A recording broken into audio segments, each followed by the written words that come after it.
Brought to you by stationhousecoffee.com and inspireddisorder.com/audible. What you manifest in your mind, you can bring to reality. Alone, Season 6, out on Netflix now. A show that I'm a fan of. It's a competition survival show, more so than any other competition survival show.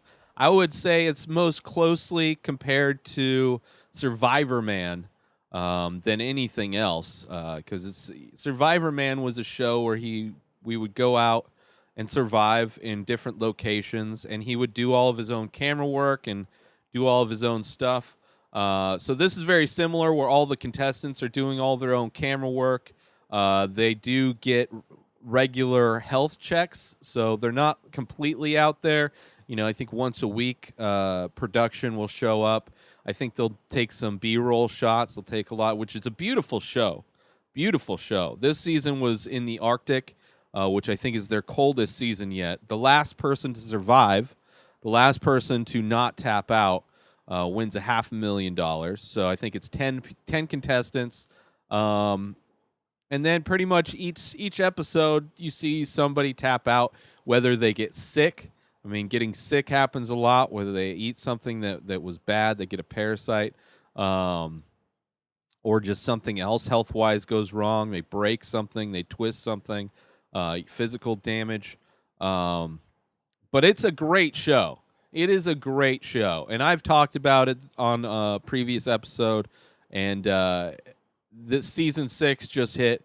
It's on Netflix. The older seasons are on Hulu still. That's where I've watched most of these shows, most of the episodes. Season 6 came out last year. Season 7 is currently airing. I think it's a History Channel show. So if you wanted to watch the current season that's being aired, you could watch it there. But as far as Netflix and Alone on Netflix, it is just such a great show. This one, they a lot of people brought. You can bring, I think, 10 items. So a lot of people bring, like, a tarp, a fire starter. A lot of people brought bow and arrows, which was surprisingly effective. I was thinking that nobody was going to get anything with those, but one of the first people to use his arrow shot a squirrel out of a tree, and the arrow went right through the squirrel's ears. Right through his head. Clean shot. Crazy shot. There's also another hunting moment in this where one of the contestants actually takes down a moose with the bow and arrow. Crazy. I think that guy, spoilers, I think he was the one who ended up, he may have won or he got far in it. He had an issue, though, because he had all that protein, but he didn't have any fat. So he was kind of wasting away, even though he had an entire moose. I think he had the fat, all the fat that he had collected from the moose had been stolen from one of the other wild animals that's around there. But it's a crazy show because there's bears, there's a lot of like wild animals. They try and fish, so it's all like. They're qualified survival people.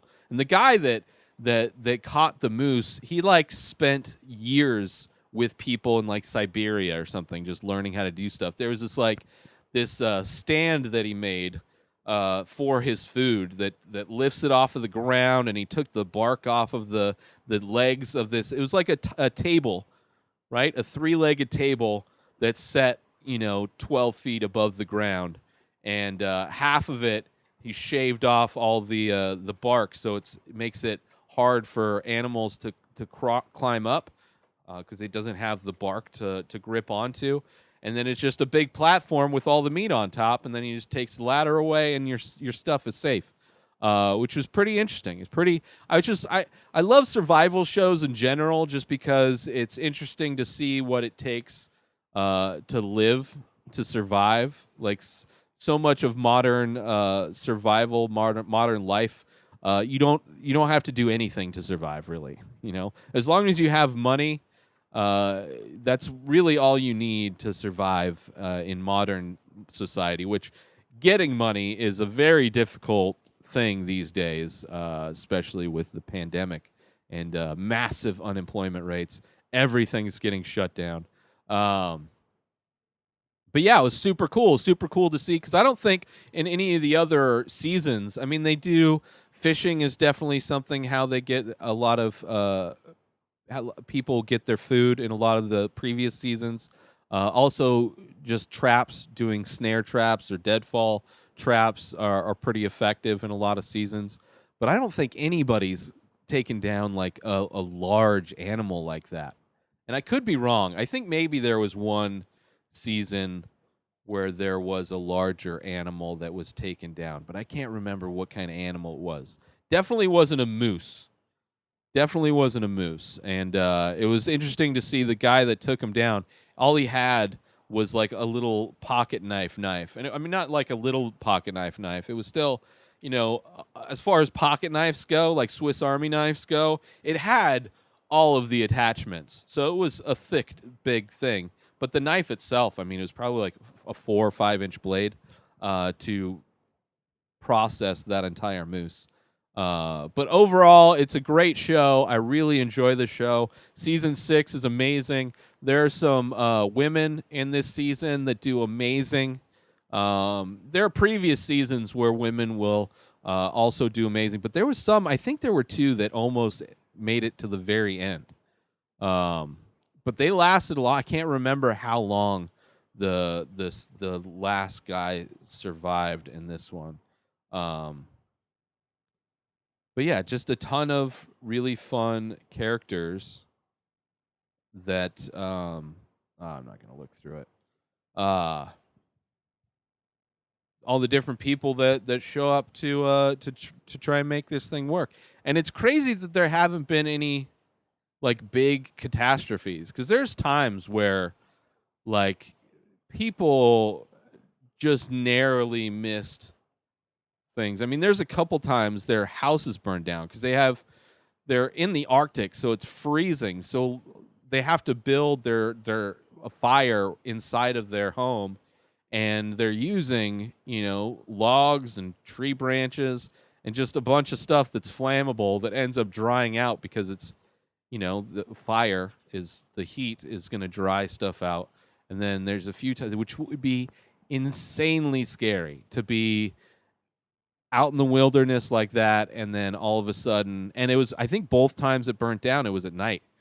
So luckily they were inside, but to put it out, but or to at least help mitigate the damage that would be caused. But yeah, crazy season.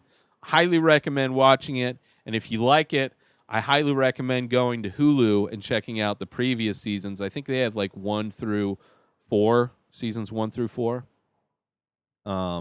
Season 7 is the one currently airing. And yeah, just a great show. Different locations for each season.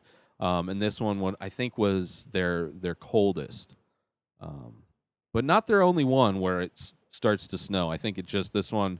They did it a lot more. But I really enjoy the show. So go check it out alone or watch it with somebody. Be sure to check out our sponsor, Station House Coffee, on Instagram at stationhousecoffee.com for premium coffee, single origin, small batch coffee, brewed in Vermont, shipped directly to you.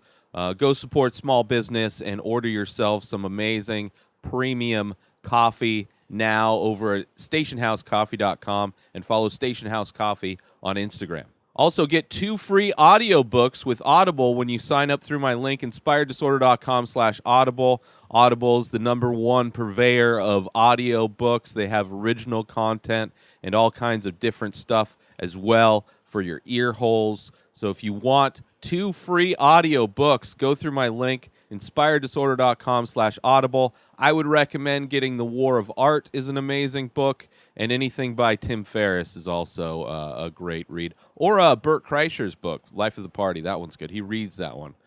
So get both of those books for free if you want over at inspireddisorder.com/audible.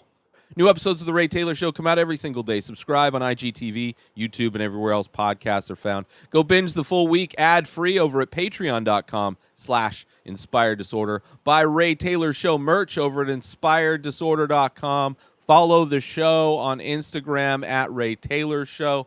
Have a wonderful week, everybody. Peace out!